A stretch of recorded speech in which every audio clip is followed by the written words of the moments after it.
As humans, we are wired for connection, but because of the virus, our governments have instructed us to socially distance. This is so hard. But I really want to reframe that phrase.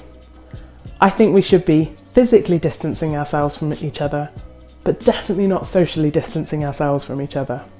Maintaining friendships is so key to our children's emotional resilience. So if you haven't already, I really encourage you to set FaceTime dates with their friends and family. Encourage them to write letters or draw pictures and send them to them. It's so important. I think it's a great opportunity for us to be intentional about our interactions with our friends and our family.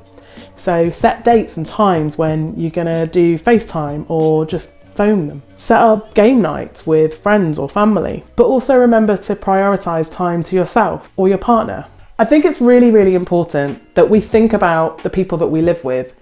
Let's face it, we have no idea how long these restrictions are going to go on for, and we are with them all the time. Yes, all the time. So I really think it's important that we think about what our needs are, what our children's needs are, what our partner's needs are, and just try and figure out how we use our time. Obviously, we need to be aware of the ages of our children. My daughter is 32, 33 months old, so she's closer to 3. And she loves being with people. She loves playing with people. So this is exhausting. She either wants to spend time with me or she wants to spend time with my husband. So we have to bear that in mind, and there's very little we can do about that. But yet again, it goes back to thinking about routine and thinking about how we plan that day to meet her needs, but also our needs.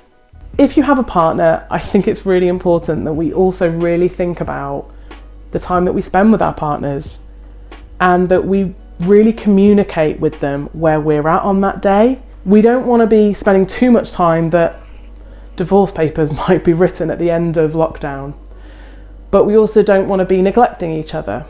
So I just think I really want to encourage you to really think about that, but be really clear about communicating what you need with your partner. They may want to spend more time with you or less time with you. Just be clear and communicate with them what you need, and hopefully they will communicate with you what they need. At the end of the day, we have a house, I am blessed that we've got a garden. It's not that much space, and it's a lot of hours and a lot of days. And I know for me, I really, really want my relationship to survive this. And we have to be realistic that this is going to put a strain on our relationship unless we're really proactive and really intentional about how we respond. In a moment, I'm going to ask you to pause the video, and I just want you to reflect on these questions. For you, how are you spending your free time? If you have a partner, how can you give each other a break in terms of dividing the childcare? How do you want to spend your time with your partner?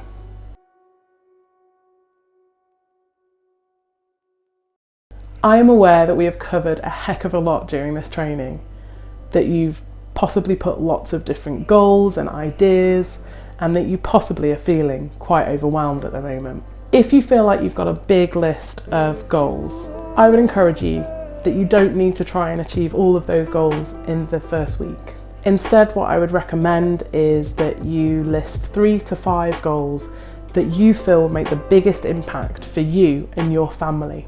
Remember to make your goals realistic and achievable.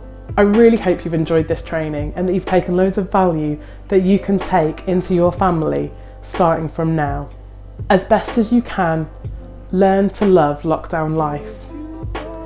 Enjoy the great parts and just try and get through the difficult parts. And remember, this too shall pass.